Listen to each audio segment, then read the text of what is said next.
Okay, so welcome everybody to today's Learning Objectives webinar, and it is on legal practice risk assessment today. Jacqueline Jenkins is with Tangible Security, and I met her. We had a discussion about some of the things we think lawyers need to know about keeping their practices safe and secure, and she has invited some guests to help us understand that. So Jacqueline, take it away. Yes, thank you so much, Catherine. I really appreciate it. Overall, today we hope that the understanding of risky behaviors, what that looks like, why poor policy implications are the cause of that, and what shadow IT is and how to avoid that. Hopefully you'll be able to leave this webinar with 5 things that all of your staff should be trained on. And we're really excited to get started today. But overall, our agenda, we're going to keep it super casual. And like I said, we hope that you'll be able to leave this webinar with some tips and tricks. Please ask any questions. We'll also leave our contact information at the end. Like Catherine said, I'm with Tangible Security. We are a local cybersecurity firm that is veteran and privately owned. We have ethical hackers on board, and very simply put, we focus on the hard stuff when it comes to IT. I mean, cybersecurity. Otherwise, we have Mark Weiner here from BizCom Global, and Mark has 30 years of helping others be productive and safe. Anthony Bolin, our senior security engineer, is with us as well. And Anthony has 15 years as an ethical hacker who enjoys hacking things to make them better. Thank you guys for joining us. And again, thank you, Catherine, for having us all. First and foremost, we're going to get started with some story time. Anthony, you want to take it over from here? Yep, absolutely. So as we all hear in the news, cybersecurity breaches are unfortunately everywhere. Just this year, Facebook, LinkedIn, Instagram, all hacked massive amounts of user data off of the social media sites. But then beyond that, more sensitive breaches. In my home state of Nebraska, Nebraska Medicine had a large scale breach as well, and so massive amounts of health data were lost. Kroger supermarkets, US Cellular. All of these organizations just this year have had major breaches. And then, of course, over the past couple of years, we've had, Experian, Equifax, credit data exposed, Home Depot, all of the shopping records, Target, these massive breaches, these big names of these companies. And it's not just them. There are numerous smaller organizations that have these issues as well. There was, in this case, a fairly sizable law firm hit, as it says here, back in July with a significant ransomware attack, had massive amounts of their data encrypted. And again, in terms of other ransomware attacks, Colonial Pipeline, which that name was in the news for multiple weeks. So the massive ransomware attacks, having to pay ransoms to gain data back. A few years ago, I worked for a university, and we had a fairly large scale event of our own, where there had been a project to migrate student information away from using social security numbers. As you may remember, like even back in the days where, if you, like high school or college, you have your grades all posted on the wall with your social security number.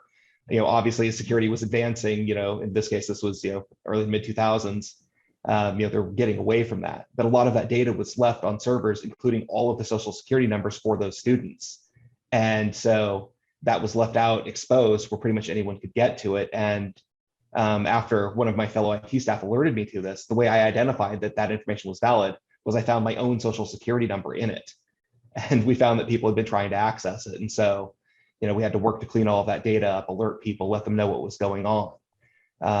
And so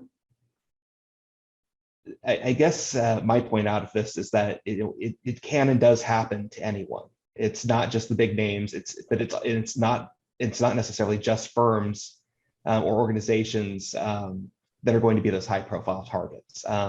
Anyone can receive a phishing email, anyone can click on it, and everyone does have some measure of risk as a result of that.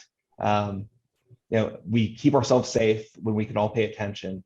and we are only as strong as our weakest link. So we want to shore everybody up, teach and train everybody in order to, be as strong as they can in cybersecurity. Thanks, Anthony. Absolutely. No one is safe unless we all pay attention. And with that being said, a great intro into our next slide, identifying those risky behaviors and discussing, how do these hacks happen?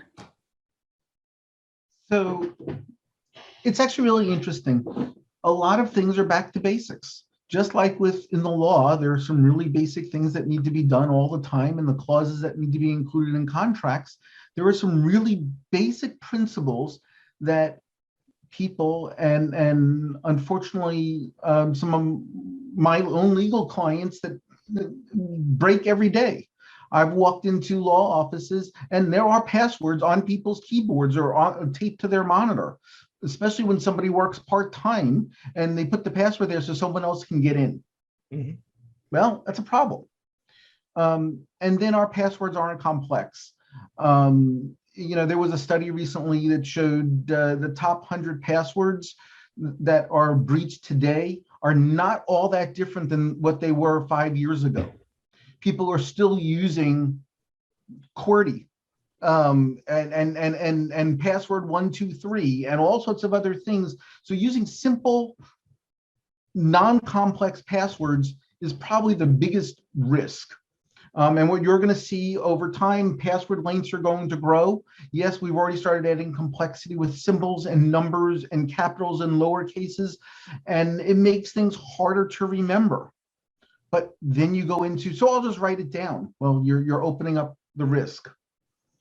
Every time I walk into not so much recently, but I walk into a hotel lobby or a Starbucks or any of those others, there are people sitting there transacting business on their Wi-Fi. It is innately insecure. There are things you can do to help improve that. It is so there are a lot of things that can happen. You can put VPNs and other tools in place to help that. One of the questions that just popped up was about passwordless logins. And what I would say to that is it is good and bad at the same time. It is good in that the actual passwords do not reside over the internet. They're actually sitting on the local machines, whether it's using fingerprints or biometrics or facial recognition. So it is a big help. The problem is at some point, if you forget if you're wearing a mask on your face and your computer doesn't recognize you, it starts to then ask for a password. Or if you forget your PIN, it then asks for a password, and so you still have the need for a back-end complex password. The issue that comes up with that often is people then don't remember their passwords at all. And so simplicity for every day can actually open up a security problem. One of the most interesting things I see recently is I hear clients, oh, I got this email, I don't know that it's safe. Let me send it to 3 of my buddies and see what they think. Mm-hmm. And the problem is buddy doesn't necessarily, the person next to you didn't look to see that the first 4 lines of your email and say, what do you think of this email? It looks fishy. They all of a sudden click on the link. And so you've aided the methodology of allowing someone to potentially get in. And so one of the things I start with is the idea that you just forward things around. First of all, if you didn't expect it in the first place, you shouldn't be opening it. If it's from a regular client in your case or a regular vendor, maybe a confirmation that they really sent it would make sense and is something that was intended for you, because they can clearly be infiltrated already. Not keeping your machines up to date. If I could do a show of hands, which I can't, I'd ask how many people know that their computer was patched in the last 2 weeks. And well, there you But go. I'm an Anthony, exception. thank you. But my guess is, if we looked at all the lawyers and staff across North Carolina, my guess is you're going to find less than 15% have had every machine in their organization patched in the last 2 weeks. And then leading on the other side of that is, I'm really picking on attorneys on this one, is it is not uncommon that I see people running around with their laptop and they're using Windows Home, which means their hard drive is not encrypted, and and they don't have the basic tools to keep them safe. And so it's, and this list can go on and on and on. So I think this is just a starting point of a conversation, and I'm sure we'll end up more as we go on. Yep, absolutely. And I mean, yeah, the password thing, or excuse me, not passwords, patching thing. I mean, I see it everywhere. Again, a lot of what I do is penetration testing, ethical hacking, and it is one of the biggest things we see are organizations with systems that just aren't kept up to date. I've had clients in a diverse range of fields: healthcare, entertainment, manufacturing, you name it, law as well, of course. And they aren't keeping these things up to date. And so, yeah, we'll dive into that a little more as we go on. But yeah, I just want to emphasize Mark's point. We see it everywhere. And so in terms of, mitigating, these risky behaviors, these things that, come up all the time that we see, the biggest thing is going to be awareness training for your staff, what to expect when you're expecting, as we have nicely there. But just that base knowledge. And I was talking about this with my wife a little bit last night too, was, how people don't generally see it necessarily as their job to say something. I was talking about, how, on some of our penetration tests, we've been able to, walk through buildings, plug devices in, set things up that way, to get into a network. And she's like, well, yeah, and she comes from a medical background. So it's like, yeah, it's not an X-ray tech's job to, stop you in the hall if they see you there. And well, in a way it is, but at the very least, they should be aware of what someone who's suspicious might look like, the types of things those people might do. Do they have identification on them? And if you don't feel comfortable approaching, you should at least know who you can talk to. How do I report the suspicious email that I just got? If I see someone walking through these offices that I don't know and who I think may not be there, who should I tell about that? Just at least that basic knowledge, so that you can take some action to further defend things, keep yourself and everybody else around you safe. So while it may not necessarily be everybody's job to, say, stop right there, that type of thing, act, like some, big buff security guard, you should at least know what you should do to, to report that, to keep people safe around you in that way. And, it keeps the organization safe. It keeps you safe. You truly are only as strong as your weakest link, right? Yep, absolutely. And so something as simple as just knowing who to report something unusual to can often be enough. In the case of that phishing email, knowing what the signs are, knowing what someone who's walking around, what's suspicious versus what is normal, those things like that. And so having that strong program is very beneficial. Multi-factor authentication on our next piece. Most people have cell phones these days. It's weird how it blurs that. Shows me fine, but blurs the phone. That's kind of weird. But yes, that was a cell phone as opposed to a weird black brick. And so fortunately, we have these days. And that kind of ties back into the passwordless login piece too. There is benefit to that in that these companies are able, weirdly, with all of the surveillance, a lot of the places like Facebook and Google have done on us, they can use a lot of that data for our security to look at our common locations, places where we're logging in from, the devices that we're logging in from, to make that a little more, a little easier for us to log in. I've seen, like, on PayPal recently, they've started to offer, well, we can just send you a quick code to your device. We know that this is your device and we know where you're coming from, so we don't need you to put in your password. And so that's great. They're using these multiple factors. They're looking at the location, they're looking at the device, they're looking at this text message to allow us in without that password. But where this is mostly used is in combination with a password. You'll have a password that you're typing in as well as a text message. And so there's multiple points. So, I, as, Mr. Hackerman here, can't just get into all of this critical information just by having compromised your password from a phishing email. Issues with using SMS as a second factor. Well, there's a couple of pieces, and that's a very good point too. And I remember when that was starting to become very common, NIST flat out said, you shouldn't do this. We don't like this idea. It's a bad idea, because those messages can be transmitted in the clear in many cases, although that's been improving over time. Anthony, can you tell them who NIST is? Oh, I'm sorry. Yes. The National Institute of Standards and Technology, they're a big organization that releases security standards primarily for the federal government, but a lot of organizations make use of their guidelines as well. They're kind of the de facto things that you should be following to keep your organization safe. And so when they came out and said, we don't think anybody should be doing this, people took heed for a little while, but it's so convenient that organizations, all these services, again, places like Facebook and PayPal kept doing it.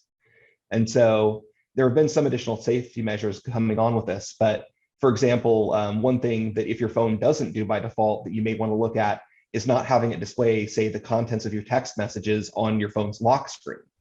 Because if it's showing that there, someone who's walking by might be able to see that code and use it. Or someone who's been able to steal your phone and knows your password doesn't have to get into your phone. They can send that message and still get that code. So there are some places where you do have to be a little more careful with that. I'm generally not personally still a fan of using either email or text as that second factor. I prefer to see like a dedicated app on your phone, or in some cases, even a hardware token, although those can be a little cumbersome. But I'm a little old school in that way, that's kind of the way I'm still seeing things. But as passwordless authentication methods improve, as we do better ways of identifying people through biometrics, through location, things like that, I think that will change, but I don't feel that we're there yet. And then moving on from multi-factor, another piece that's very common, especially in smaller organizations, smaller law firms, file access permissions, especially in cloud services, something like a Dropbox. Someone might accidentally share a link with the world out there, and if it gets into someone else's hands, well, they have just as much access to that legal document as anyone else. Or if someone's browsing around, poking around, doing what are known as, in quotes, Google dorks as the term that gets used, but poking around at Google to look for things that are shared out there that Google may have found. If that link's out there and it's open, and Google may have been like, oh, hey, there's a file here, someone else could get into it. But also even just locally, just making sure that only the people within your practice have access to the things they need to do their job, but not anything else. I mean, if you've got human resources, on site with you, not everybody in your organization needs access to all the payroll data, things like that. So just keeping that information, compartmentalized. Separation of duties and the principle of least privilege, or how we refer to that in the security practice, just making sure that people are doing what they can for their job. Yep, and absolutely, as this comment here says, yep, searching Google, restricting it to Word docs or Excel spreadsheets, PDFs. Yep, you can search by file type, and and that's something that we do on our penetration tests too, is look for documents that are out there when we're doing our external assessments of an organization to see where that risk is, so that we can help them close that down and limit it. And then tools for identifying secure Wi-Fi networks. Fortunately, phones are becoming better at this than they used to be, but you should always be very careful of any open Wi-Fi network, especially in somewhere like a Starbucks or a hotel. VPN clients, virtual private networks, are a good way to work with that, because it's taking all of your data and anything that you're sending out into the world, and it's securing it in what we refer to as a tunnel. So all that good juicy stuff is now in this secure tunnel. As it's being sent, it's being encrypted. And while that can slow that flow of traffic down a little bit, your connection might feel a little slower in some cases. You're much more safe. And in most cases these days, it's not going to impact you enough to be a huge issue, and it will keep you much safer. If everyone's working remote, it is a little harder to control their access. One of the things that can be done, if you're working on, if they're accessing resources that are inside your practice, Again, using a secure VPN to get inside is a good way to go. If they're using cloud services, again, use of multi-factor authentication will help, because even if someone is sitting there on that network and they're looking at that data that's being sent, they're like, oh, I'm going to capture this person's password, that type of thing. If you have multi-factor, they'd also have to get their phone. They'd have to get whatever other device there is in order to actually get in and do something with it. But using a VPN in general is still going to be a good idea if they're on an open network. If they're at home, they're going to be at least a little bit safer in that regard. I mean, you can't really control everybody's home network. That's not really feasible. But if they're using a corporate device, you can, again, require them to use a VPN if they're connecting into stuff that's inside your practice. Make sure that they have strong antivirus on their computers, and make sure that their computers are up to date, that they're patched. Those would be the main things I would recommend to help mitigate that risk. To jump in for 1 second, Of course. for a lot of our clients, we're starting to do more and more cloud desktops, which is taking things off of the premises, and a lot of the antiquated infrastructure, and moving them into confined tunnels, if you will, but also design where the data never actually leaves the environment, that people are going to the environment instead of the data coming out of the environment, as a very simple explanation anyway. So ways to keep all the tools together and not have to give people more access and open things up. Yep, absolutely. And then the main thing is just on those, making sure that you are securing the front of that, because that's something that we do run into a lot as well with, say, Citrix. I'll just use that as an example. They provide a lot of that type of technology, making sure that, again, you're using multi-factor authentication to access that, because otherwise you're giving someone that entire environment, that box, with just that password, and that can be just as dangerous in some ways. So make sure you secure that technology as well if you want to go that route. But it's a very effective, simple way to do it, because then it doesn't matter so much what device that person is using. If it's a personal device or the like, then you're good to go. Or, well, you're that much more secure, I should say. Should one have antivirus software in addition to Windows? The built-in Windows Defender antivirus these days is actually pretty good. If you would have asked me that, when I was kind of starting my career about 15 years ago, I would have told you it was terrible, because it was. But Microsoft has made some very good strides at that. But I would still recommend, in general, having additional antivirus beyond that. And what I would recommend is antivirus that uses what are known as machine learning technologies. And so what that means is that it's capable of looking for, again, risky behaviors from not necessarily just the user, but software itself on the computer, looking for things that are anomalies that shouldn't be there. And these tools and technologies then can say, yeah, this doesn't look quite right. Even if no one else has seen this before, if it's doing something unusual, it can identify it and it can block it. Or at least it has a much higher chance of blocking it than old school style antiviruses and some of the stuff that's built into Windows. Although Windows is getting better with those types of technologies as well. In terms of vendors, I can name a few that I've worked with. I'm not specifically saying, these are the best choices, go run out and buy them right now, but these are some of the better ones. Certainly, doing your own research on these is going to be what I would recommend. But I've had good experience with Cylance, with SentinelOne, CrowdStrike Falcon. Those are three really good ones that I've worked with. There's a couple other programs that handle things from kind of a slightly different perspective. Yes, Acronis has some good tools in that space as well. Those are tools that I've worked with that have been very strong as strong defenses for that. They can identify a lot of common ransomware attacks, things of that nature. And make sure we have a recovery option. When all else fails, we got to be able to fall back.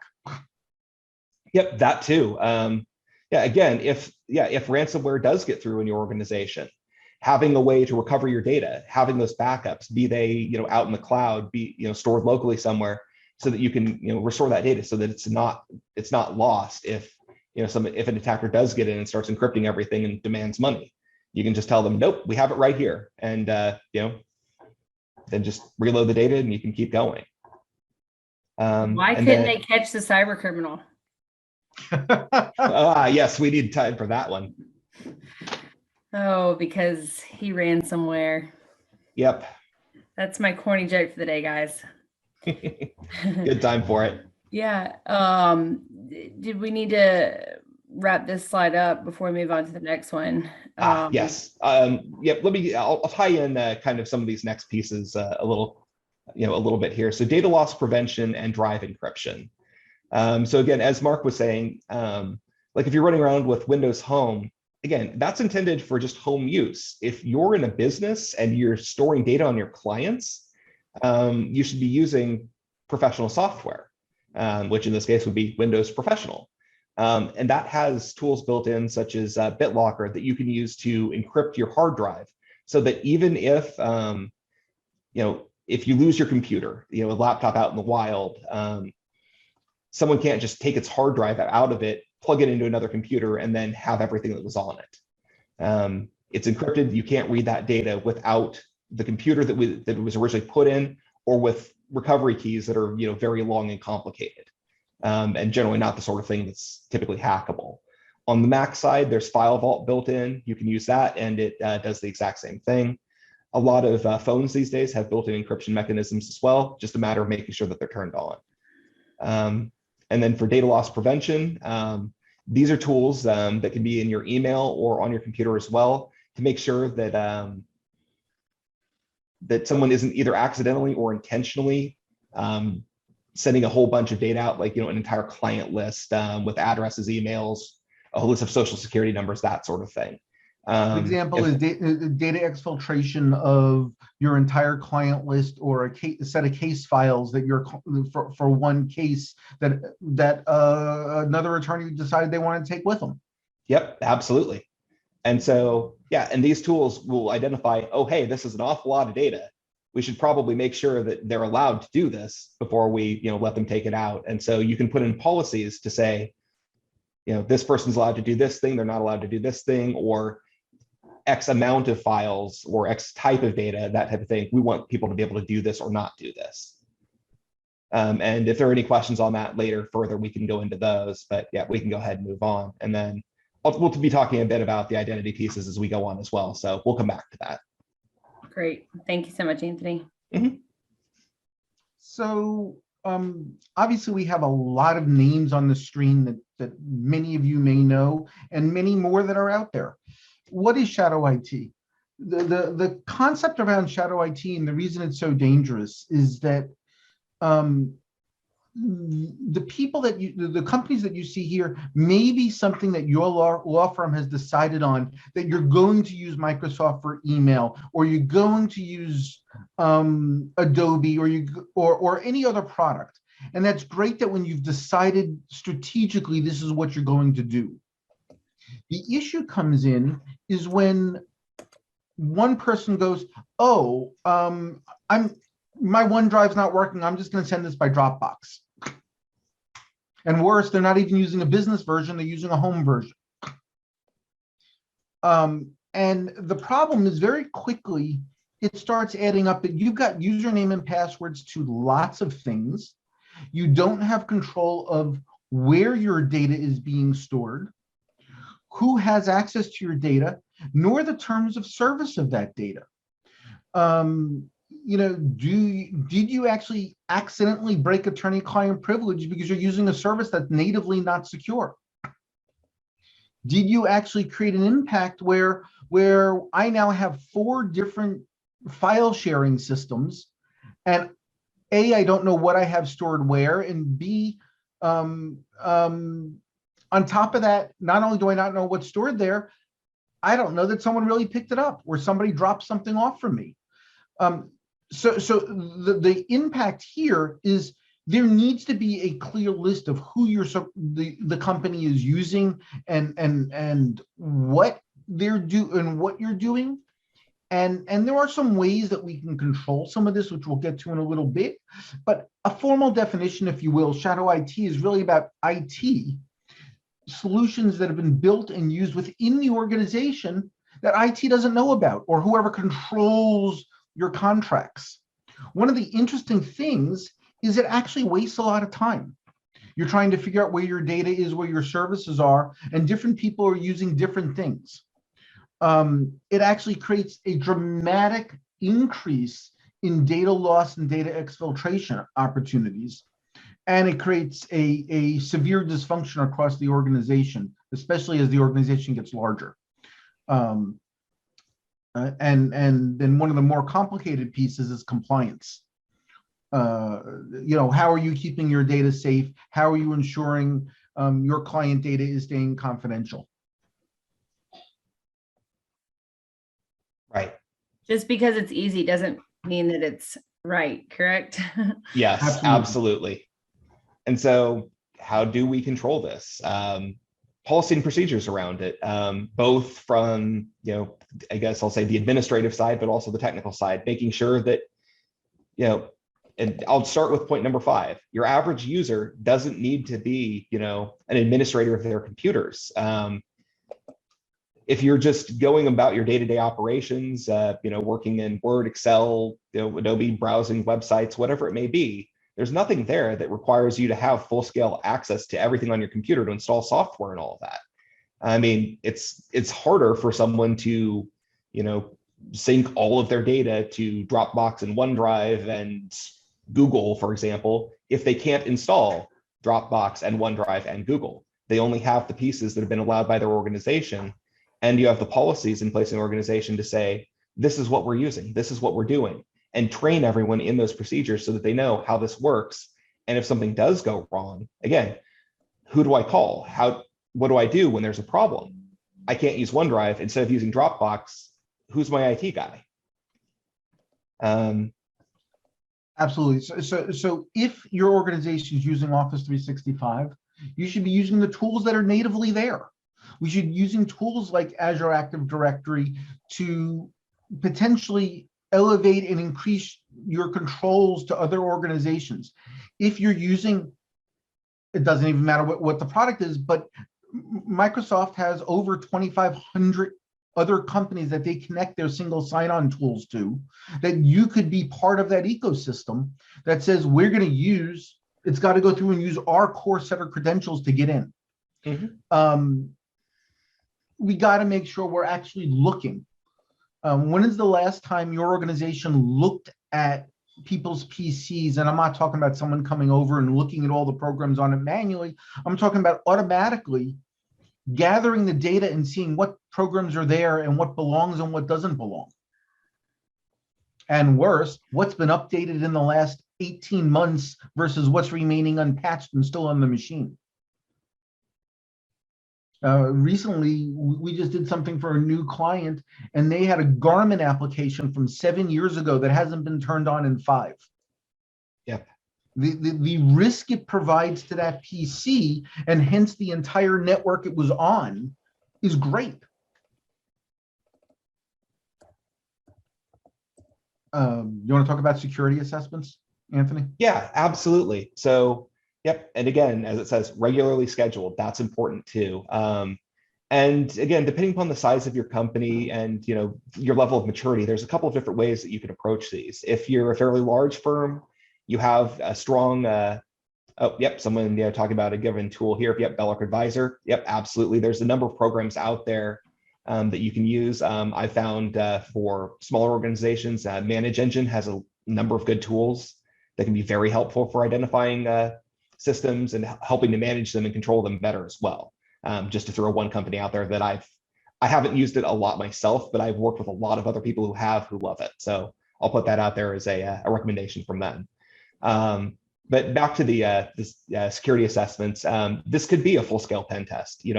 If you have an organization that has, if you've got a website out there, if you have a number of computer systems and you feel you have some of those basic controls in place, you may want to have someone like, me or my coworkers come in and see what we're able to gain access to. Can we get in through social engineering? Can we phish your users? And if so, what are we able to gain access to? And then, from there, we make recommendations for you. We help you to improve. If you're just getting started, maybe looking at those policies and controls, getting those written documents in place may be the way to go. And there are parties out there who can help you with that, provide you with strong templates, things that have been tested, both from a legal standpoint as well as from a best practices standpoint, to get those in place. You look at the organization holistically to say, okay, what are we doing? Again, like we were talking about with the IP discovery, what are we doing to find our computers? How are we backing things up? What do we do if there's a disaster? What happens if there's a hurricane? What happens if there's a tornado here and we lose our office? How do we keep working? To build out not just your cybersecurity, but information security to manage all of your data, manage the best practices to keep your organization going. I mean, these days, so much is around that data in these computer systems that lets us do everything. How do we keep that safe? How do we use that to keep our organization moving forward so that we don't lose all of this and go out of business or that sort of thing? Having third-party people to come in and say, here are the ways you can improve is going to be immensely beneficial. And I'll add to that, if the people here are using an IT provider, you should be asking them, not what did I hire you for, because half the time you're not hiring them to do all of their IT, you're hiring them to get their Office 365 or your to help them install a network. Ask them to say, what's the breadth of services that we should have, and are we even doing them? Because sometimes it's really back to the basics. But the number one item that was on this list was strict policies and procedures, but it's beyond policy and procedure. It's almost more about expectation. And is that expectation clear to employees and staff? One of the things I find, you can have the best policies in the world, but if nobody knows that they're there, it doesn't help anybody. Yep. So some of this is making sure your staff understands what's expected of them, that they are not expected to go randomly install programs and accept data from even clients in any method, any old method. It's got to be by whatever standards you're going to use. Yep, sign off on policy annually. That's another good piece.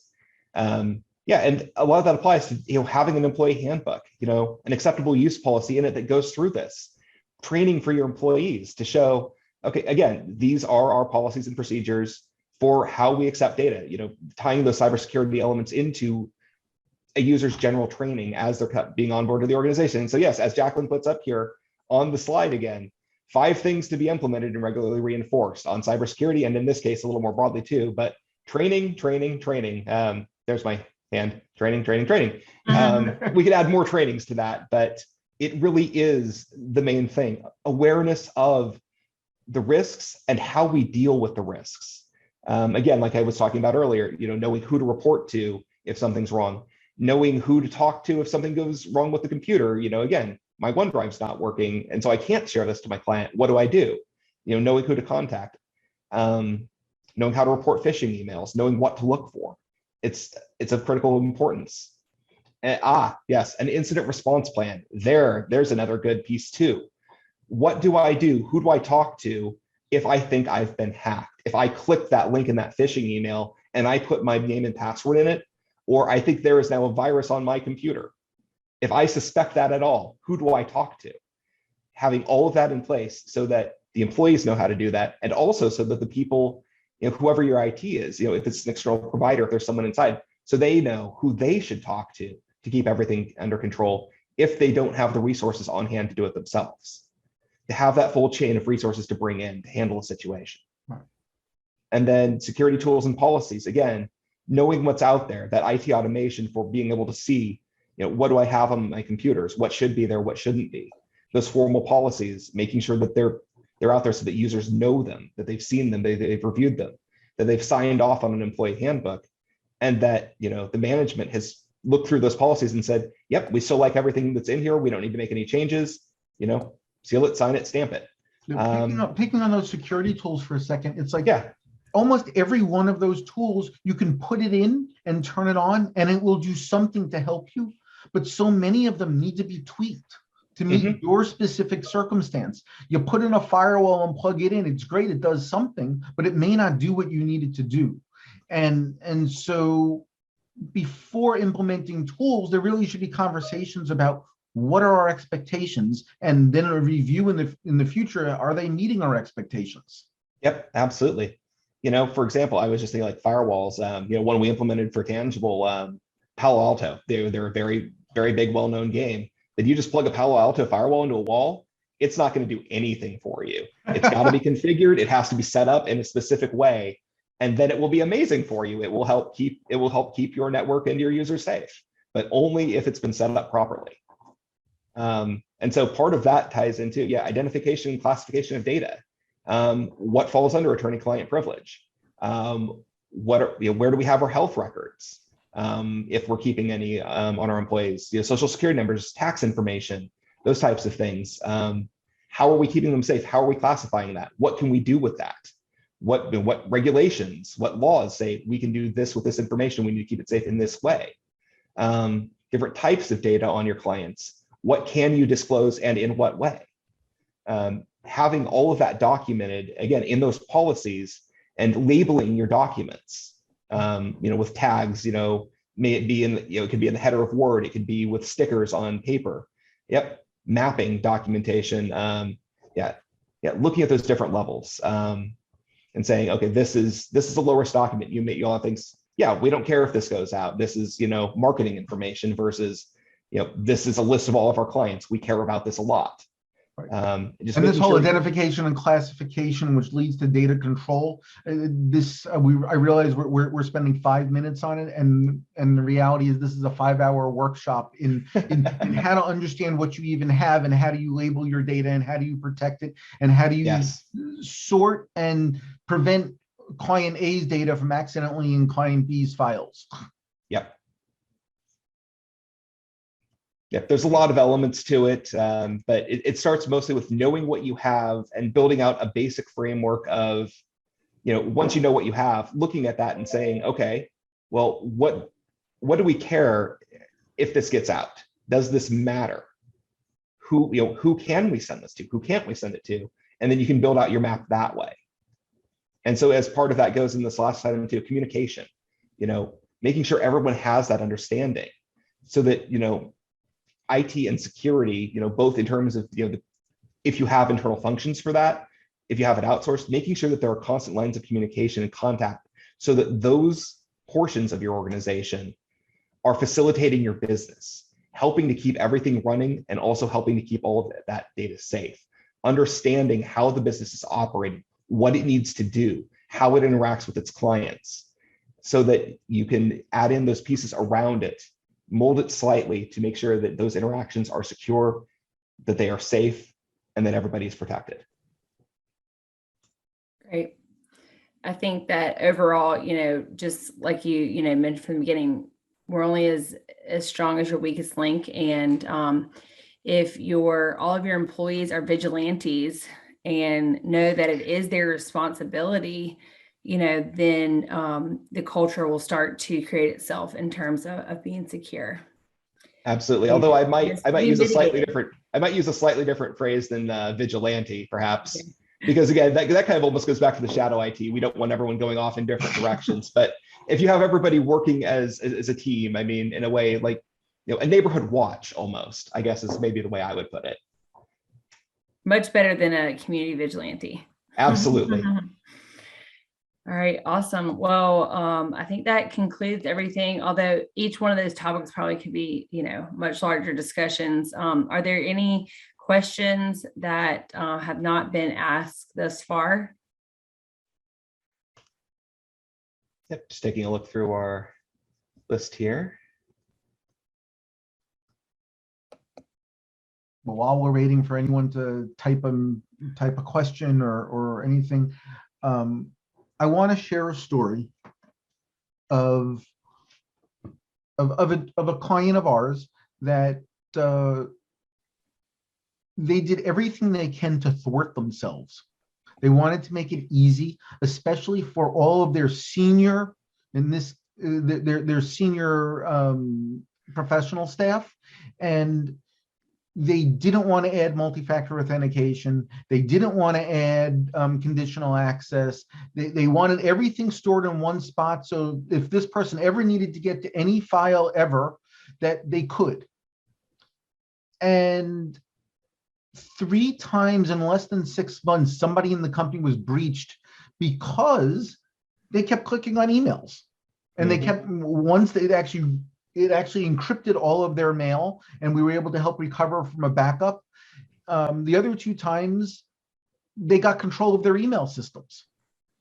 The amount of time and effort that's involved to clean things up and re-protect things is huge compared to being proactive and thoughtful and implementing systems that are designed to keep people secure in the first place, and utilizing best practices. So I just thought I would end with that. If we have any questions, clearly we're still here to answer them. Thank you very much, Anthony and Mark and Jacqueline, for that overview. Obviously, I had a lot of questions and it brings to mind so many other things. What I'm going to do is I'm going to stop the recording. Anybody who's on who wants to ask a question without being recorded can ask Wei. But thank you again. Here's their contact information. If you have specific questions, you guys know how to find me. I will send you the recording after this, and I'll stop it, and then you can open your mics if you want to ask questions.